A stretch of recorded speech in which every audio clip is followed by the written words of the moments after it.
Oke, halo semuanya, balik lagi bareng saya. Coba deh, kalau saya sebut istilah mobil orang waras di Indonesia, merek apa yang langsung kepikiran sama kalian? Kayaknya sih sebagian besar bakal jawab Honda. Ini tuh bukan julukan resmi ya, tapi udah nempel banget di kita. Tapi apa sih artinya? Dan gimana ceritanya sebuah merek bisa dapat predikat seunik itu? Yuk kita bongkar sama-sama. Nah, ini dia pertanyaan utamanya. Kenapa julukan ini bisa begitu melekat sama Honda? Ini tuh sebenarnya pujian atau jangan-jangan sindiran halus karena mobilnya dianggap ngebosenin? Jawabannya mungkin agak di luar dugaan kalian. Ini bukan cuma soal mesin atau harga, tapi tentang sebuah fenomena yang menarik banget buat diulik. Oke, kita samain persepsi dulu ya. Waras di sini itu bukan berarti kaku atau nggak punya selera. Justru kebalikannya. Ini tuh pujian paling tinggi buat sebuah pilihan yang cerdas banget. Keputusan yang bikin otak kita senang karena logis, tapi di saat yang sama, hati kita juga puas. Pokoknya pilihan yang bisa diandelin, harganya nggak anjlok-anjlok amat, dan terasa pas dari segala sisi. Reputasi kayak gini jelas nggak dibangun dalam semalam kan? Pondasinya itu dibangun dari kepercayaan yang udah dipupuk lebih dari setengah abad di Indonesia. Coba kita lihat perjalanannya. Perjalanannya itu panjang. Dimulai di tahun 70-an, di mana Honda harus buktiin diri dulu di sini. Terus, loncat ke era 2000-an, muncullah duo legendaris, Jazz dan CR-V, yang bisa dibilang jadi penguasa di kelasnya masing-masing.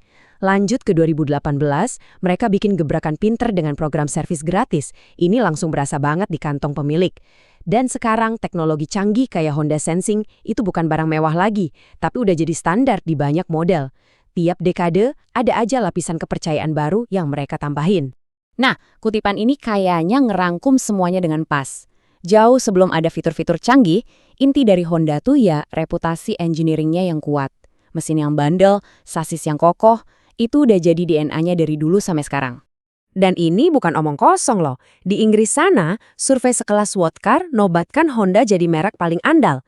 Kalau di sini kita semua tahu lah ya, mesin Brio yang iritnya minta ampun tapi diajak lari juga masih oke.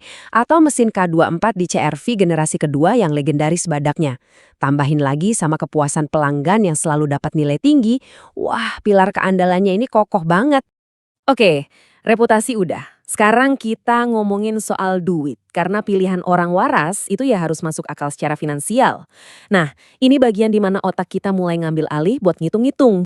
Ini mungkin kedengarannya agak lebay ya, tapi buat banyak pemiliknya, Honda itu bukan sekedar mobil. Bisa dibilang ini tuh semacam aset berjalan. Kenapa? Karena kemampuannya buat nahan harga jual kembalinya itu loh luar biasa. Nah, disinilah letak kewarasan itu kelihatan jelas dari data. Coba deh lihat angkanya. Honda Brio dalam setahun harganya cuma turun sekitar 6,8%. Sekarang coba bandingin sama kompetitornya. Jauh kan? Ini bukti nyata kalau pas kalian beli Honda, kalian tuh nggak sekedar buang duit, tapi lebih kayak investasi di aset yang nilainya relatif aman. Ya, ini dia, angka saktinya, minus 6,8%. Ini bukan angka sembarangan, ini yang terbaik di kelasnya sampai dapat penghargaan resale value terbaik dari Grid Auto. Ini tuh bukti kalau pasar mobil bekas di Indonesia itu suka banget sama Honda. Validasi telak buat kualitas dan keandalannya. Dan pinter-pinternya tuh nggak cuma soal harga jual lagi loh. Biaya operasional sehari-hari juga dipikirin. Ada servis gratis sampai 50.000 kilometer, ada paket suku cadang yang harganya jelas dan bisa diprediksi, plus konsumsi BBM-nya yang irit di semua modelnya. Jadi, ngerawat Honda itu rasanya lebih enteng di dompet buat jangka panjang. Oke, hitung-hitungan beres. Otak kita udah setuju. Tapi kalau cuma soal angka doang, mobil mungkin bakal berasa kayak kulkas beroda, hambar. Nah, disinilah sisi hati mulai bicara. Karena ternyata pilihan orang waras itu juga harus bisa bikin kita senang pas nyetir. Suara dari penggunanya langsung ini jadi bukti. Dengerin deh kata kuncinya, fun to drive. Ada sebuah sensasi, sebuah rasa responsif, dan kenyamanan yang bikin orang beneran jatuh cinta sama mobilnya. Jadi ini bukan lagi sekedar alat transportasi dari titik A ke B, ini soal pengalaman berkendaranya. Terus, apa sih resep fun to drive-nya Honda ini? Pertama, powertrain-nya yang responsif, contohnya iVTEC yang legendaris itu. Tarikannya ngisi terus. Kedua, desainnya yang selalu punya citra keren tapi nggak norak. Ketiga, rasa aman yang dikasih sama teknologi kayak Honda Sensing. Dan yang terakhir, pilihannya lengkap banget. Dari yang pertama kali punya mobil bisa pilih Brio, sampai keluarga mapan ada CR-V. Selalu ada yang pas. Nah, perbandingan ini ngejelasin posisi uniknya Honda.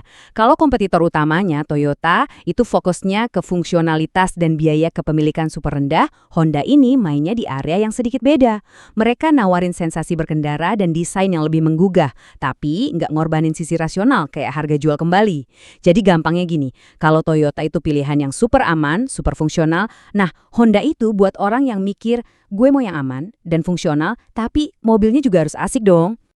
Oke, jadi setelah kita bedah dari sisi reputasi, hitung-hitungan otak, sampai ke perasaan hati, apa nih kesimpulannya? Apa sih yang sebenarnya bikin Honda jadi mobil orang waras? Jadi, ini dia kuncinya. Julukan mobil orang waras itu bukan berarti pilihan yang paling murah atau paling logis doang. Itu adalah sweet spot, titik temu paling pas di mana kalkulasi dingin dari otak bisa salaman sama kepuasan hangat dari hati. Honda itu jago banget ngeromu keandalan, nilai ekonomi, dan kesenangan berkendara jadi satu paket yang susah banget buat ditolak. Nah, ini yang bikin kita mikir buat ke depannya. Waktu nanti dunia udah pindah ke mobil listrik, di mana keandalan mesin bensin dan iritnya BBM udah ndak relevan lagi, kira-kira definisi mobil orang waras bakal berubah juga nggak ya? Apa Honda bisa mempertahankan formula kemenangannya di era yang baru ini? Gimana menurut kalian? Coba deh sharing pendapat kalian di kolom komentar di bawah. Terima kasih sudah nonton, dan sampai jumpa di pembahasan berikutnya.